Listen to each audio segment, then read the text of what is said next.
Taken a pattern draft of a simple gown, and the measurements are shoulder 12, bust 36, waist 30, hip 40, gown length 40, shoulder to hip 25, midpoint front 16, and midpoint back 9. So you get the shoulder. From the shoulder you divide 12 into 2. 12 into 2 will give you 6. You mark your 6 and you add half an inch. Now you come down 1 inch. From that 1 inch you take 8 inches. You rule out at 8 inches. That's your armpit. You rule out at 8 inches.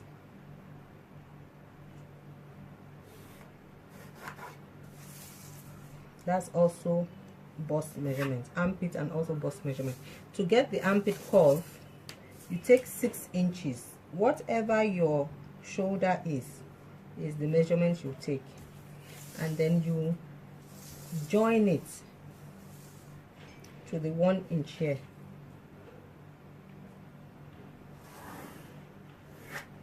Now before we forget, let's take the neck measurement. The neck is 3.5. 3.5 by 6.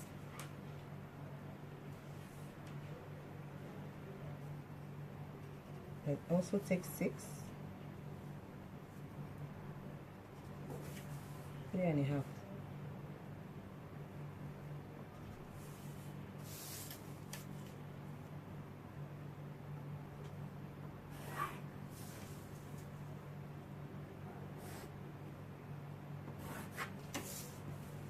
Take your ½ inch in at the corner and then do your neck curve.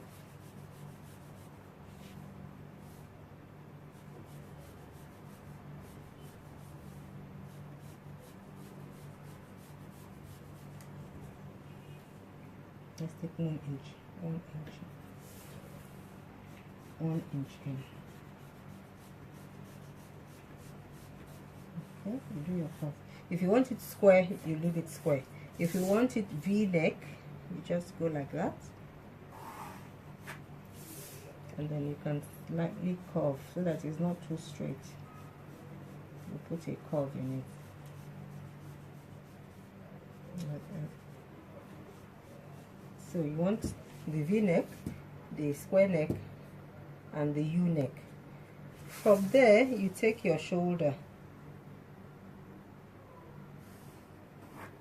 Remember, the shoulder is where you came down 1 inch. Now you take your gown measurement. From the shoulder you take your gown measurement. Your gown measurement is 40. Let's see if we can get 40 here. Okay, you have to pardon the short paper, but you take 40 and you add 2 inches to it. That will be our gown measurement. So if we have 40, your gown measurement will be 42 in total. But this paper is a bit short. So, but remember, if you have 40 gown, you add 2 inches, making 42 in total. So let's go on. Take your midpoint front measurement, which is midpoint front measurement is 16. So you take your midpoint front measurement, you rule out,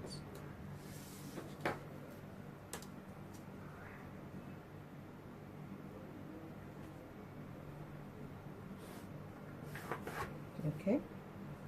You take your hip measurement from 25. Shoulder to hip is 25, so you take your hip measurement, which is 40, you roll out. And of course, you have your gown length and allowance. You can also take your bust measurement, your bust points.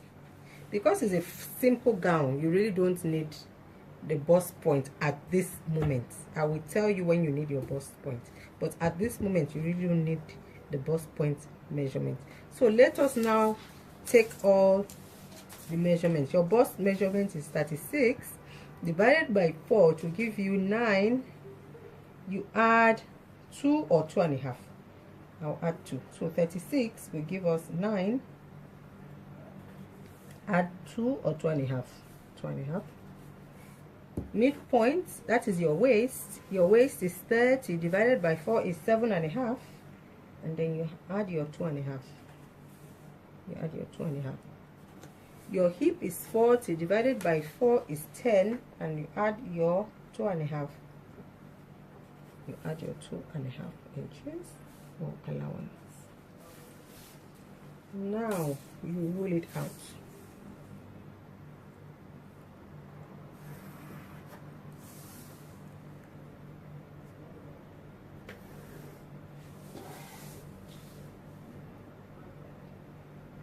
When you roll it out, if you want the hip and the knee length to be the same thing, your round knee, if you want it to be the same thing, you also take 10 inches. If you want the hip and round your knee, where your legs will, when you are walking, you can take the same measurement as the hip, 10 inches. If you want it pencil shape, you can reduce by 1 inch and do 9 inches. If you want it A shape, you can add and do it 11 inches. So we want pencil shape, so I will do 9 inches. 9 inches plus 2.5. That will give me a pencil shape gown. Now I roll out and I blend.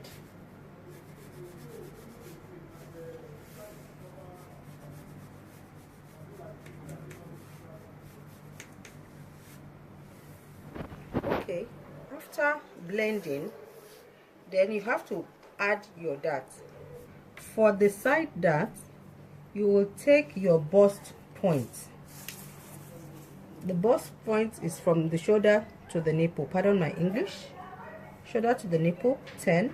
You take your bust point. From that bust point, you take 1 inch to the side of the dart.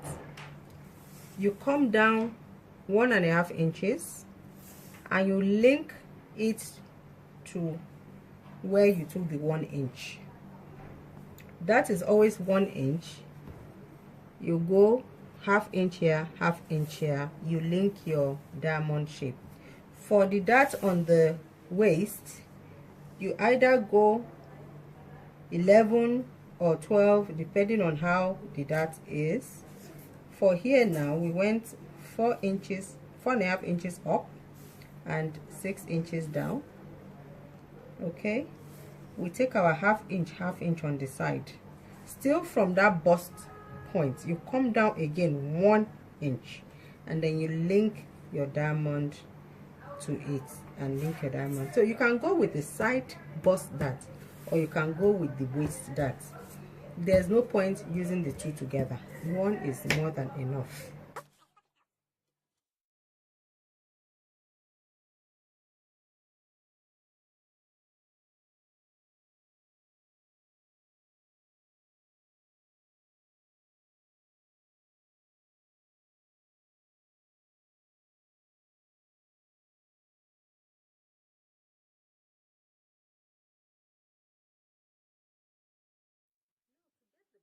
The back is very, very easy. You rule out your border, then you rule out your zip line, which I tell you 2 inches or 1.5 inches, it depends on you, and then you place the front. You place the front pattern on the zip line. Please don't forget, you place it on the zip line.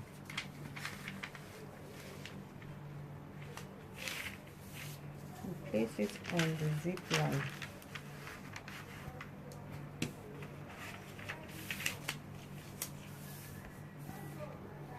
Like so.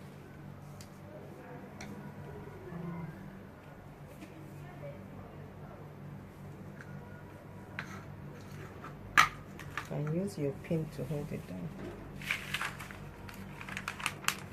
So you have your back with the zip and you have your front, and then all you do is you cut it out.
So there you have it. You have your front and your back. Thank you for watching.